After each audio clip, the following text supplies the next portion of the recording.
Hello students, मैं प्रियंका, प्रवक्ता जीव विज्ञान, राजकीय बालिका इंटर कॉलेज कासगंज से आप सभी का ई क्लासेस में बहुत बहुत स्वागत करती हूँ। आप लोगों ने लास्ट टॉपिक जो पढ़ा था वो थे मेंडल्स लॉ। हमने मेंडल के नियम पढ़े थे, प्रभाविता का नियम, स्वतंत्रव्यूह का नियम, ठीक है, और पृथक्करण का नियम। बहुत सारे रूल्स पढ़े थे, ठीक है। और हमने ये जाना कि कोई भी जीव जो होता है वो एक कोश का, जिसे जाइगोट कहते हैं, उससे उत्पन्न होता है। उसकी जो पूरी संरचना है वो एक जाइगोट से होती है, ठीक है। और ये जाइगोट कैसे बनता है? स्पर्म और ओवम के फ्यूज़न से बनता है, ठीक है। तो क्या होता है, जाइगोट जो होता है वो, उससे जो आनुवंशिक लक्षण हैं वो संतति पीढ़ी में पहुंचते हैं। इस प्रकार जाइगोट एक संयोजी कड़ी का कार्य करता है। लेकिन वह कौन सा पदार्थ है जो आनुवंशिक लक्षणों को एक पीढ़ी से दूसरी पीढ़ी में लेके जाता है? यह पदार्थ जो होता है उसे आनुवंशिक पदार्थ कहते हैं। वह पदार्थ जो आनुवंशिक लक्षणों की सूचनाओं को संकेतों के रूप में संचित रखता है, एक पीढ़ी से दूसरी पीढ़ी में लेके जाता है और संतति में उन जीवों में लक्षणों को विकसित करता है, आनुवंशिक पदार्थ कहलाता है।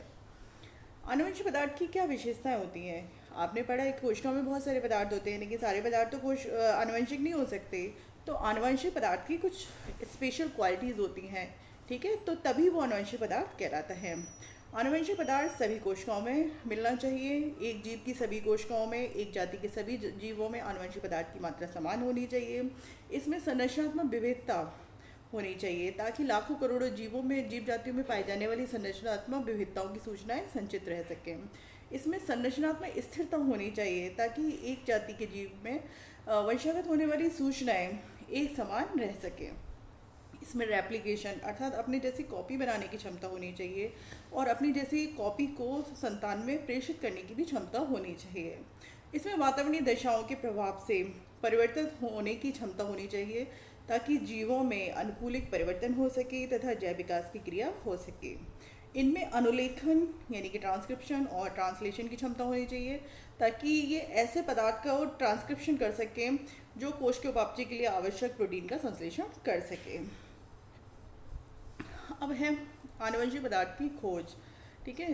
तो जो हमारे साइंटिस्ट थे वो आनुवंशिक पदार्थ की खोज में जुट गए थे।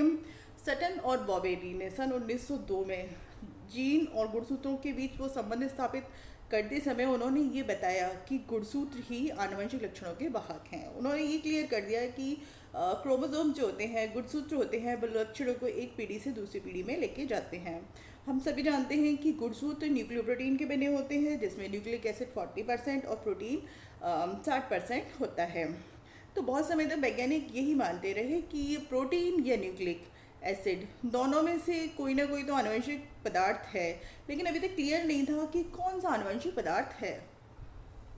प्रोटीन अणुओं में संरचनात्मक विविधता, क्रियात्मक विविधता बहुत अधिक पाई जाती है, कोशिकाओं में इसकी प्रचुरता भी बहुत अधिक पाई जाती है।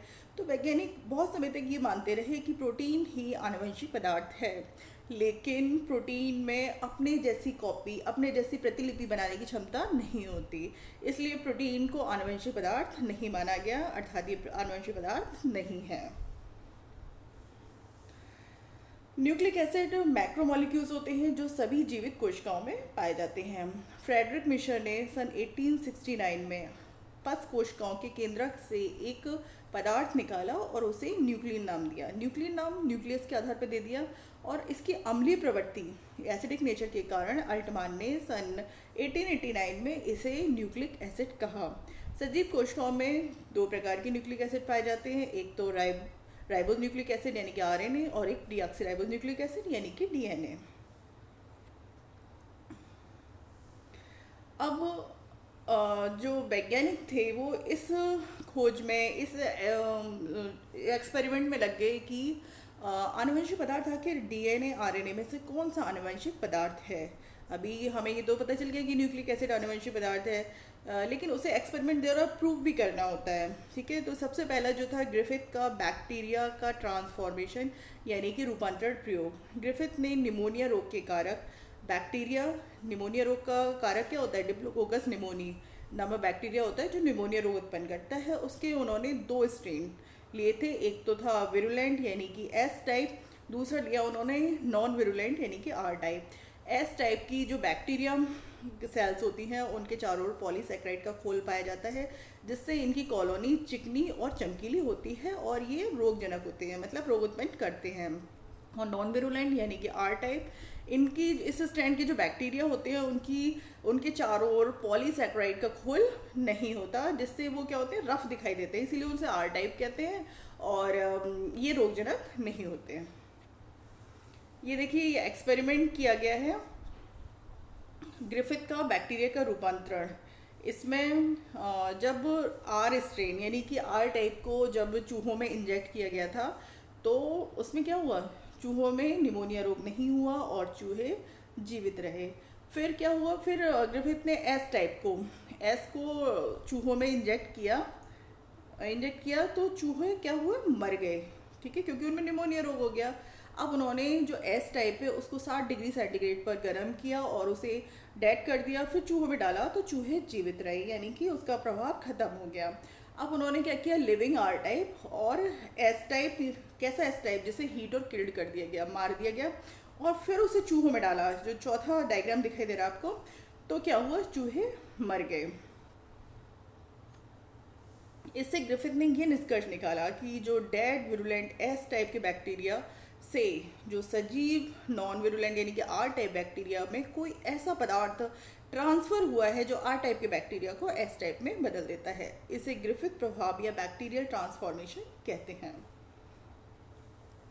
इसके बाद है एवेरी, मैक्लियार्ड और मैककार्टी का प्रयोग। एवेरी, मैक्लियार्ड और मैककार्टी ने सन 1944 में उस पदार्थ को पृथक किया जो आर टाइप को एस टाइप में रूपांतरित करता है। उन्होंने एस टाइप के विरुलेंट बैक्टीरिया से प्रोटीन, डीएनए और कार्बोहाइड्रेट को अलग किया। इनमें से प्रत्येक को, जो जीवित आर टाइप है उसकी पोषक यानी कल्चर मीडियम में अलग अलग मिला दिया। आर टाइप का जो कल्चर मीडियम था वो तैयार कर लिया और उसमें एस टाइप का कार्बोहाइड्रेट, प्रोटीन और डीएनए एक्सट्रैक्ट जो था वो डाला, ठीक है। कुछ समय बाद उन्होंने देखा कि जिस पोषक माध्यम में डीएनए एक्सट्रैक्ट मिलाया गया था, केवल उसी में जो थे आर टाइप जो थे वो एस टाइप में चेंज हो गए, जबकि जिसमें प्रोटीन और कार्बोहाइड्रेट था उसमें जो आर टाइप थे वो एस टाइप में चेंज नहीं हुए। इससे उन्होंने प्रूव कर दिया कि एस टाइप के डीएनए जो एक्सट्रैक्ट है उसमें एस टाइप में बदले आर टाइप की। तो इसलिए उन्होंने अब क्या किया, डीएनए एक्सट्रैक्ट को 2 भागों में बांट लिया और एक में रिबोन्यूक्लियस एंजाइम, एक में डीऑक्सीरिबोन्यूक्लियस एंजाइम मिलाया। आप लोग जानते हैं कि डीऑक्सीरिबोन्यूक्लियस एंजाइम जो होता है वो डीएनए को नष्ट कर देता है और रिबोन्यूक्लियस एंजाइम जो होता है वो आरएनए को नष्ट कर देता है। तो जिसमें उन्होंने रिबोन्यूक्लियस एंजाइम डाला था, वहाँ पे जिसमें तीसरी परख नली जो दिखाई गई है जिसमें DNA of S type bacteria लिखा हुआ है, केवल इसमें जिसमें आरएनए एंजाइम डाला गया था, इसमें जो आर टाइप थे वो एस टाइप में चेंज हो गए। इससे ये प्रूफ हुआ कि डीएनए एक आनुवंशिक पदार्थ है। अब है हर्शे व चेज का पारगमन प्रयोग। हर्शे व चेज ने 1942 में ई कोलाई नामक बैक्टीरिया में बैक्टीरियोफेज वायरस के अंतरण से ये सिद्ध किया कि डीएनए एक आनुवंशिक पदार्थ है। उन्होंने ई कोलाई को 2 अलग अलग कल्चर मीडियम में कल्चर किया। एक कल्चर मीडियम में उन्होंने रेडियोएक्टिव सल्फर डाला, दूसरे में रेडियोएक्टिव फास्फोरस डाला।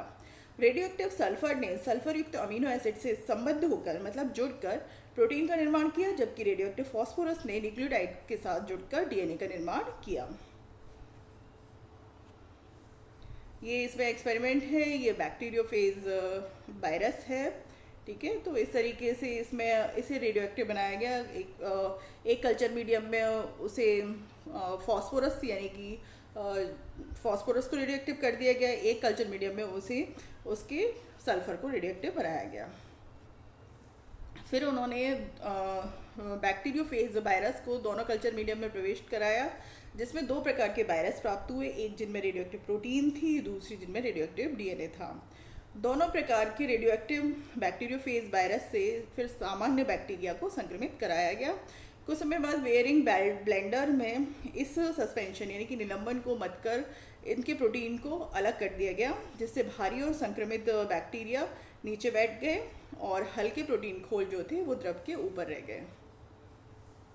ये इसमें दिखाया गया है कि जो ग्रीन कलर का प्रोटीन खोल है, protein coats of phage are radioactively labelled. ठीक है, जब इसे इन्फेक्ट कराया सामान्य बैक्टीरिया में तो क्या हुआ, इसका डीएनए अंदर चला गया, लेकिन जो प्रोटीन कोड था वो रेडियो एक्टिव था, वो बाहर ही रह गया। जबकि दूसरे डायग्राम में अंदर का जो डीएनए है यानी कि जो फॉस्फोरस है वो रेडियो एक्टिव है। तो जब सामान्य कोशिका को इस बैक्टीरियोफेज से इन्फेक्टेड कराया गया तो ये जो रेडियो एक्टिव पार्टिकल है फॉस्फोरस का वो अंदर चला गया। इससे पता चला कि जो फॉस्फोरस होता है वो एक तरीके से आनुवंशिक पदार्थ है, और डीएनए में आनुवंशिक यानी कि फॉस्फोरस पाया जाता है। ठीक है, प्रोटीन में सल्फर पाई जाती है। दोनों के परीक्षण में उन्होंने पाया कि रेडियो एक्टिव फॉस्फोरस माध्यम में वृद्धि करने वाले बैक्टीरियोफेज ने अपना 85% radioactive phosphorus bacterial cell में स्थानांतरित कर दिया, किंतु रेडियो एक्टिव सल्फर मीडियम में वृद्धि करने वाले बैक्टीरियोफेज रेडियो एक्टिव सल्फर को बैक्टीरियल सेल में स्थानांतरित नहीं कर पाए। ठीक है, तो इससे क्लियर हो गया डीएनए में फॉस्फोरस होता है किंतु सल्फर नहीं। बैक्टीरियोफेज डीएनए से बैक्टीरियल सेल में रेडियो एक्टिव फॉस्फोरस पहुंचा। इससे प्रूफ हो गया कि डीएनए जो है वो एक आनुवंशिक पदार्थ है। ठीक है बच्चों, आज हमने ये पढ़ लिया सारे जो एक्सपेरिमेंट है जिससे ये प्रूफ हुआ कि डीएनए आनुवंशिक पदार्थ है। अब हम जो अगले वीडियो में पढ़ेंगे कि डीएनए की संरचना, ठीक है, डीएनए की संरचना क्या है, केमिकल कंपोजिशन क्या है और उसका क्या यूज़ है, क्या महत्व है। ठीक है, तो वो हम अगले वीडियो में आपसे डिस्कस करेंगे। तब तक के लिए नमस्ते।